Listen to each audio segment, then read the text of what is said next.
Salam sejahtera bagi kita semua, Namo Buddhaya. Sahabat-sahabat Sanghamita, banyak di antara kita ketika kita melakukan sembahyang atau berdoa, dimanapun kita berdoa, apakah di tempat-tempat ibadah atau barangkali di tempat-tempat keramat atau di tempat manapun, sering dari kita ini melakukan sebuah janji-janji atau membentuk satu ikatan karma baru. Misalnya saja begini, ketika Anda sembahyang, Anda mengatakan kepada entah para dewa atau makhluk yang di sana, Anda mengatakan bahwa tolong saya ada keperluan ini, kalau memang nanti bisa terwujud, saya berjanji akan melakukan ini.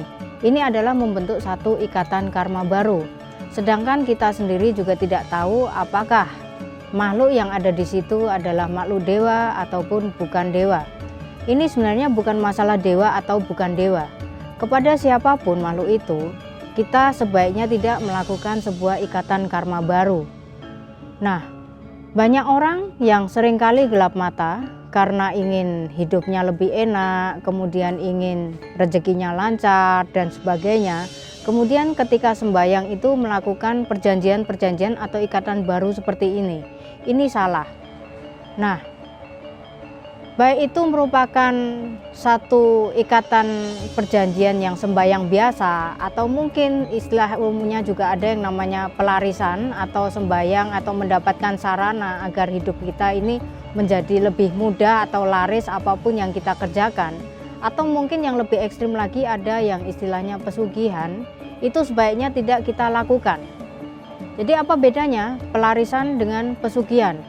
Kalau pelarisan itu ketika kita sembahyang, kita mendapatkan sarana atau prasarana yang membuat usaha kita menjadi laris atau lancar.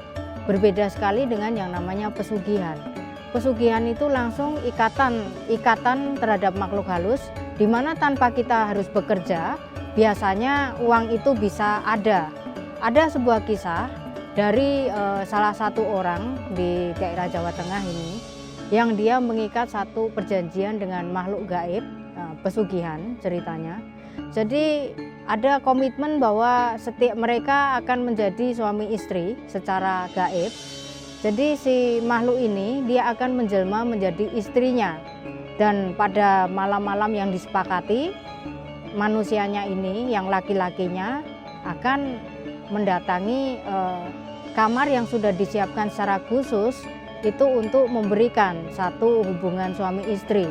Dan ini adalah satu kesepakatan yang tidak boleh dilanggar. Nah, setelah selesai melakukan itu, biasanya di dalam ruangan itu sudah ada yang namanya uang, entah senilai berapa. Orang ini kemudian mendadak menjadi kaya raya dan bisa memiliki banyak usaha meskipun awalnya berasal dari situ. Namanya manusia tentu memiliki yang namanya lupa. Ketika sudah menjadi kaya raya, tentu jadwal juga semakin sibuk. Sehingga kesepakatan untuk ritual itu pernah suatu kali terlupakan dan tentu saja akhirnya ada konsekuensinya. Tidak lama kemudian setelah terlupakan, orang ini mendadak mengalami satu kecelakaan secara ekstrim dan meninggal.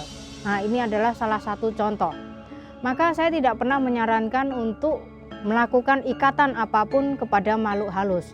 Kita boleh saja sembahyang kepada dewa, kepada makhluk-makhluk manapun, mau di kuburan keramat atau dimanapun, itu hanya sekedar untuk say hello atau harmonisasi kepada segenap makhluk di alam semesta, bukan untuk membuat satu kesepakatan baru.